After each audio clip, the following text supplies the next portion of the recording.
नमस्कार दोस्तों, the legal logic में आपका स्वागत है।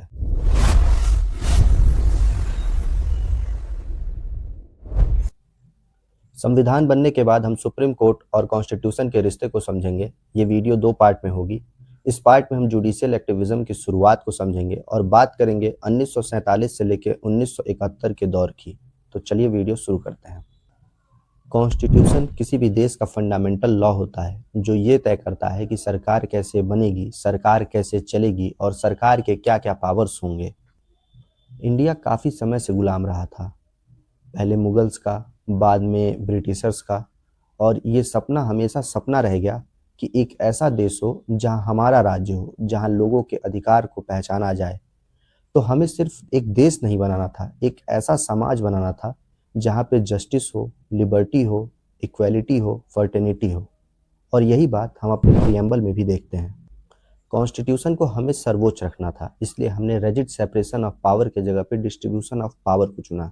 रिजिड सेपरेशन ऑफ पावर का मतलब है एक दीवार खड़ा कर देना कि एक अंग दूसरे अंग के चीज़ों में हस्तक्षेप ना करे। लेकिन हमने डिस्ट्रीब्यूशन ऑफ पावर को चुना क्योंकि हमें एक फ्लेक्सिबल सिस्टम बनाना था, और ये हम अपने कॉन्स्टिट्यूशन में भी देख सकते हैं। उदाहरण की बात करें तो आर्टिकल 123 ऑर्डिनेंस मेकिंग पावर, जो एक लेजिस्लेचर का फंक्शन है, और अगर बात करें आर्टिकल 72 तो वो ग्रांटिंग ऑफ पार्डन एक जुडिशियल फंक्शन है। ये दोनों फंक्शन हमने एग्जीक्यूटिव को दिया, हेड ऑफ एग्जीक्यूटिव यानी प्रेसिडेंट को। इसका मकसद साफ था कि हमें एक वर्केबल इन्वायरमेंट बनाना है, ना कि रेजिडिटी को फॉलो करना है। इससे सिस्टम प्रैक्टिकल रहेगा और एक बैलेंस बना रहेगा। अब इसी कॉन्स्टिट्यूशनल डिज़ाइन में सुप्रीम कोर्ट का रोल बहुत इंपॉर्टेंट था। जहाँ पे प्रोसीजर साइलेंट होगा, जहाँ पे लॉ साइलेंट होगा, वहाँ पे वो अपना इंटरप्रिटेशन कर सकता है। ऐसा क्यों किया गया? क्योंकि हम एक ऐसा कानून बनाएंगे जो 1 बिलियन से ज़्यादा लोगों पे एप्लीकेबल होगा। और देश की स्थिति ये थी, देश आर्थिक तंगियों से गुजर रहा था, अंग्रेज को छोड़ के नहीं गए थे। ऐसे परिस्थिति में एक ऐसे कानून का बनना जहाँ पे कोई प्रोसीजरल लूप होल ना हो, सब पे एप्लीकेबल हो और उसका आउटकम भी अच्छा है, ये बहुत मुश्किल था। तो इसलिए हमने इंटरप्रिटेशन के लिए सुप्रीम कोर्ट को चुना। अब सुप्रीम कोर्ट के पावर को समझने के लिए कुछ आर्टिकल्स का समझना यहाँ पे ज़रूरी है, जैसे कि आर्टिकल 32, आर्टिकल 131, आर्टिकल 136, आर्टिकल 141 और आर्टिकल 142। आर्टिकल 32 को राइट टू कॉन्स्टिट्यूशनल रेमेडीज भी कहा जाता है। अगर किसी का फंडामेंटल राइट वायलेट हुआ है तो वो सीधा सुप्रीम कोर्ट जा सकता है और सुप्रीम कोर्ट इसमें रिट इशू कर सकती है। आर्टिकल 131 सुप्रीम कोर्ट को यह पावर देता है, वह सेंटर और स्टेट के बीच या स्टेट और स्टेट के बीच के डिस्प्यूट को डायरेक्टली सुन सकता है और अपना डिसीजन दे सकता है। आर्टिकल 136 के तहत सुप्रीम कोर्ट किसी भी कोर्ट या ट्रिब्यूनल के फैसले के खिलाफ स्पेशल लीव पेटिशन के तहत अपील को सुन सकता है और उस पर डिसीजन दे सकता है। आर्टिकल 141 यह सुनिश्चित करता है कि सुप्रीम कोर्ट के द्वारा दिया गया डिसीजन या कोई डिक्लेयर्ड लॉ देश के सभी कोर्ट्स पे बाइंडिंग होंगे। आर्टिकल 142 में सुप्रीम कोर्ट को पावर है कि वो पेंडिंग केस पे कंप्लीट जस्टिस के लिए ऑर्डर पास कर सकता है, यानी न्याय देने के लिए जो जरूरत हो वो डायरेक्शन दे सकता है। और इसी पावर का यूज राम मंदिर के केस में सुप्रीम कोर्ट ने किया था, पर क्रेडिट सरकार ले गई और 2 बार सत्ता में आ गई। खैर, इसके बारे में किसी और वीडियो में बात करेंगे। तो कॉन्स्टिट्यूशन बनाया गया, पावर्स भी दी गई, लेकिन शुरू में सुप्रीम कोर्ट का अप्रोच ऐसा नहीं था। सुप्रीम कोर्ट शुरू में स्ट्रिक्ट इंटरप्रिटेशन को फॉलो करता था। इसके लिए हम 2 केस लॉ समझेंगे। पहला ए के गोपालन वर्सेस स्टेट ऑफ मद्रास और दूसरा शंकरी प्रसाद का केस। तो चलिए समझते हैं। ए के गोपालन एक कम्युनिस्ट लीडर थे जिन्हें प्रिवेंटिव डिटेंशन एक्ट में अरेस्ट किया गया था।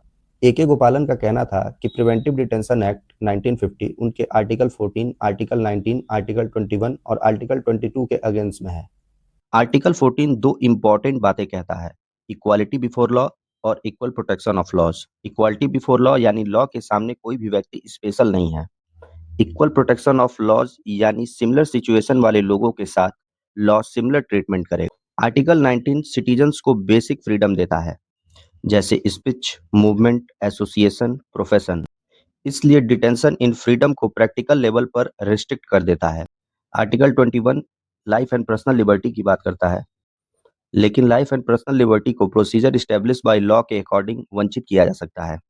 इसलिए पर्सनल लिबर्टी इस पूरी डिबेट का कोर पार्ट बन जाती है। आर्टिकल 22 अरेस्ट और डिटेंशन के मैटर में सेफगार्ड देता है, जैसे ग्राउंड बताना, लॉयर से कंसल्ट करने का राइट, और यहाँ पे बिना ट्रायल के उनको डिटेन कर लिया गया था।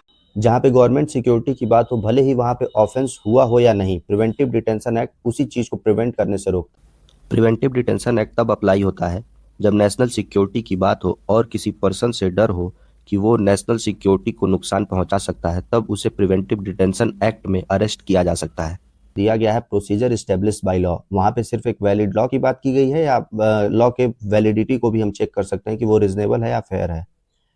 दूसरा सवाल ये था कि क्या आर्टिकल 14, आर्टिकल 19 और आर्टिकल 21 को एक साथ पढ़ा जाना चाहिए या अलग-अलग? कोर्ट ने कहा किसी भी व्यक्ति की लिबर्टी को लॉ के द्वारा बनाए गए प्रोसीजर के अकॉर्डिंग लिया जा सकता है और साथ में ये कहा कि फंडामेंटल राइट को अलग-अलग कंपार्टमेंट में पढ़ा जाएगा। इस केस में मेजरली अगर देखा जाए तो सुप्रीम कोर्ट ने स्ट्रिक्ट इंटरप्रिटेशन को ही फॉलो किया।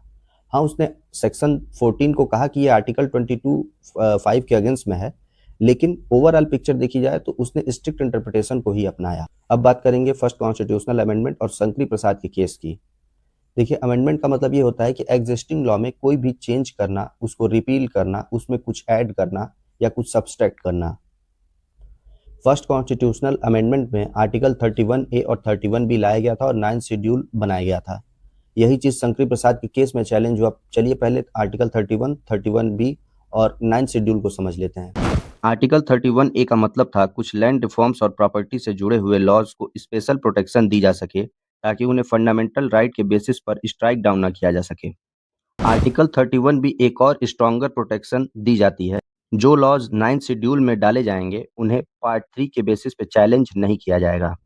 9th शेड्यूल असल में ऐसे प्रोटेक्टेड लॉज की लिस्ट है जिनको फंडामेंटल राइट के बेसिस पे चैलेंज नहीं किया जाएगा। असल में बात ये थी कि आर्टिकल 13 कहता है कि कोई भी लॉ अगर फंडामेंटल राइट के अगेंस्ट में होगा तो हम उसे वाइड मानेंगे, लेकिन यहाँ पे कोई अमेंडमेंट लॉ माना जाएगा या नहीं, इसके 13(2) में अमेंडमेंट को लॉ नहीं माना जाएगा। आज जो हम पावर क्लैश महसूस करते हैं वो तब नहीं था। तब सुप्रीम कोर्ट और पार्लियामेंट मेजरली सेम पेज पे होती थी और सुप्रीम कोर्ट पार्लियामेंट के डिसीजंस को बैक करता था, स्ट्रिक्ट इंटरप्रिटेशन दिखाता था और गवर्नेंस पे बहुत ज़्यादा अपना इनपुट नहीं देता था। लेकिन समस्या तब आने लगी जब लेजिस्लेचर अपने पावर को एक्सटेंड करने लगा और जुडिशरी का रोल वही रहा। वक्त के साथ गवर्नमेंट को ये रियलाइज होता है कि जुडिशरी उतनी स्ट्रांग है नहीं, वो स्ट्रिक्ट इंटरप्रिटेशन को फॉलो कर रही है। तो ऐसे में हमारा कॉन्स्टिट्यूशनल स्पेस बहुत ज़्यादा बढ़ जाता है और वो अपने पावर को एक्सटेंड करने लगती है और कहीं ना कहीं एब्यूज ऑफ पावर स्टार्ट हो जाता है। आर्टिकल 368 में उन्हें अमेंडमेंट करने का पावर है और अमेंडमेंट तो लॉ माना नहीं जाएगा। इन सारी चीज़ों को हम देखेंगे 17th कॉन्स्टिट्यूशनल अमेंडमेंट में। 17th कॉन्स्टिट्यूशनल अमेंडमेंट लाया ही इसलिए गया था ताकि लॉज को फंडामेंटल राइट से प्रोटेक्ट किया जा सके, उनको 9 शेड्यूल में डाल के, और कोर्ट फंडामेंटल राइट के प्रिंसिपल्स पे उनकी वैलिडिटी को चेक ही ना कर पाए, और ये साफ तौर पे दिख रहा था। सुप्रीम कोर्ट ने फिर शंकरी प्रसाद वाला लाइन फॉलो किया और कहा कि अमेंडमेंट तो लॉ माना ही नहीं जाएगा। पर सवाल ये था, इसी फंडामेंटल राइट को हार्ट ऑफ कॉन्स्टिट्यूशन कहा गया था।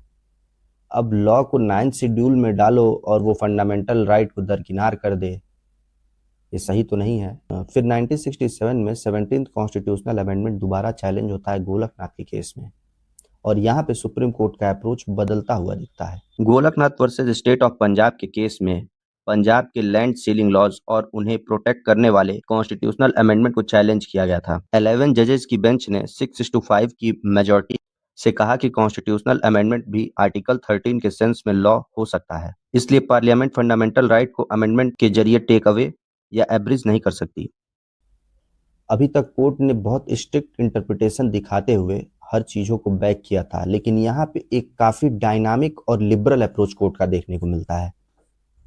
सुप्रीम कोर्ट के सामने फिर वही सवाल था, क्या अमेंडमेंट लॉ माना जाएगा? सुप्रीम कोर्ट ने कहा कि कोई भी अमेंडमेंट उसको आर्टिकल 13 के अंडर में देखा जाना चाहिए। अब सवाल ये था कि सज्जन सिंह में आपने कुछ और कहा था, शंकरी प्रसाद में आपने कुछ और कहा था, आप अपने ही जजमेंट को पलट रहे हैं। इस केस की सबसे इम्पॉर्टेंट टेक्निकल चीज़ है डॉक्ट्रिन ऑफ प्रोस्पेक्टिव ओवररूलिंग, यानी कि जो कोर्ट ने ओवररूल किया, इसके पहले जो अमेंडमेंट्स थे वो वैलिड रहेंगे। इस केस में कोर्ट ने बहुत डायनामिक और लिबरल इंटरप्रिटेशन करते हुए एक बाउंड्री लाइन सेट करने की कोशिश की पार्लियामेंट के सामने। पर आज के दौर से हम समझ सकते हैं कि पावर क्लैश तो वहां रुकना नहीं था। अब जो बाउंड्री सुप्रीम कोर्ट ने तय की गोलकनाथ के केस में, पार्लियामेंट उसको ब्रेक करने के लिए 24th अमेंडमेंट लेके आती है। गोलकनाथ के केस को ओवररूल करने के लिए 1971 में 24th कॉन्स्टिट्यूशनल अमेंडमेंट लाया गया। इस अमेंडमेंट ने यह साफ कर दिया कि पार्लियामेंट कॉन्स्टिट्यूशन के किसी भी पार्ट इंक्लूडिंग फंडामेंटल राइट को अमेंड कर सकती है। साथ ही आर्टिकल 13 में क्लैरिफिकेशन दी गई कि कॉन्स्टिट्यूशनल अमेंडमेंट को ऑर्डिनरी लॉ की तरह ट्रीट नहीं किया जाएगा। आर्टिकल 368 को स्ट्रेंथन किया गया, जिससे अमेंडिंग पावर को एक्सप्रेस कॉन्स्टिट्यूशनल बैकिंग मिल सके और पार्लियामेंट की अमेंडमेंट पावर को रिस्टोर कर लिया गया। पार्लियामेंट यहीं तक नहीं रुकी।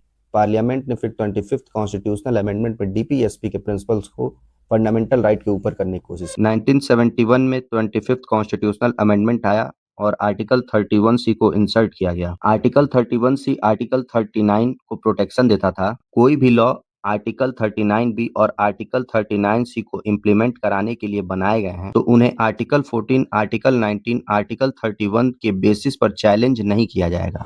गुलामी ने देश को खोखला कर दिया था और हम बेहतर होने की कोशिश कर रहे थे। एक कंट्री को डेवलप होने के लिए बेटर गवर्नेंस की ज़रूरत पड़ती है और एक गवर्नमेंट बेटर गवर्नेंस तभी कर पाती है जब उसके ऊपर बहुत ज़्यादा रिस्ट्रिक्शंस ना हो, और इसीलिए सुप्रीम कोर्ट ने स्टार्टिंग में स्ट्रिक्ट इंटरप्रिटेशन को अपनाया। ये सारी बातें सही हैं, पर ये गवर्नमेंट, गवर्नेंस, डेवलपमेंट किसके लिए? कॉन्स्टिट्यूशन बना किसके लिए? इंडिया आज़ाद हुआ किसके लिए? इस देश के लिए, इस देश के लोगों के लिए। हमसे देश है, देश से हम हैं। और यही वजह बना कि कोर्ट ने स्ट्रिक्ट इंटरप्रिटेशन को छोड़ के एक डायनामिक और लिबरल इंटरप्रिटेशन की तरफ अग्रसर हुआ। पार्लियामेंट इस देश के लोगों के फंडामेंटल राइट को सबसे लेस वैल्यू दे रही थी और ये समय के साथ बढ़ता रहा। बात करेंगे 1971 के दौर की अगले शुक्रवार। तब तक के लिए लाइक, शेयर, सब्सक्राइब